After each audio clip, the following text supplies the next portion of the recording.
سورہ فاتحہ 100 مرتبہ پڑھ کر جو دعا مانگی جائے وہ قبول ہوتی ہے۔ سورہ بقرہ کی تلاوت سے شیطان گھر سے بھاگ جاتا ہے۔ آیت الکرسی پڑھنے سے محتاجی دور ہوتی ہے۔ سورہ کہف کو ہمیشہ پڑھنے والا دجال کے فتنوں سے محفوظ رہے گا۔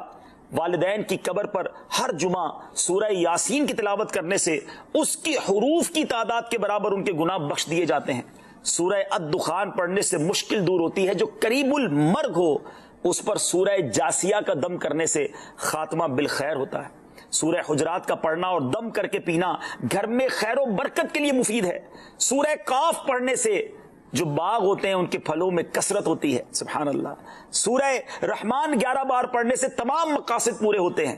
سورہ واقعہ جو شخص روزانہ پڑھے گا اسے کبھی فاقہ نہ ہوگا۔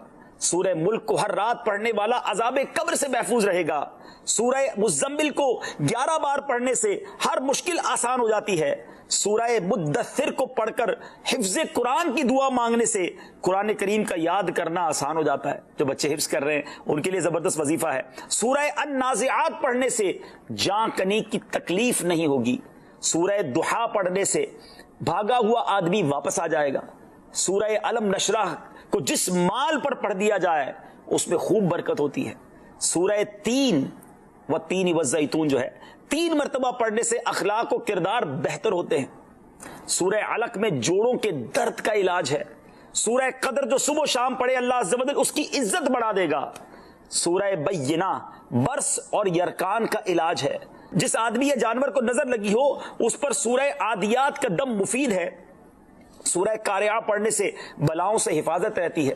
سورہ تکاثر کو 300 بار پڑھنے سے جلد قرض ادا ہو جاتا ہے۔ کئی لوگ کہتے ہیں جناب قرض بہت ہے، چلے قرآن کا وظیفہ لے لیں، الہاکم التکاثر، یہ جو سورت ہے 300 بار پڑھنے سے بہت جلد قرض اتر جاتا ہے۔ سورہ عصر پڑھنے سے غم دور ہو جاتا ہے۔ سورہ ہمزہ اور سورہ فیل دشمن کے شر سے حفاظت کے لیے، اور سورہ قریش جان کی حفاظت کے لیے بڑی مجرب ہے، بڑا کمال کا وظیفہ ہے۔ سورہ ماعون بڑی مشکل کے وقت میں پڑھنا بہت مفید ہے۔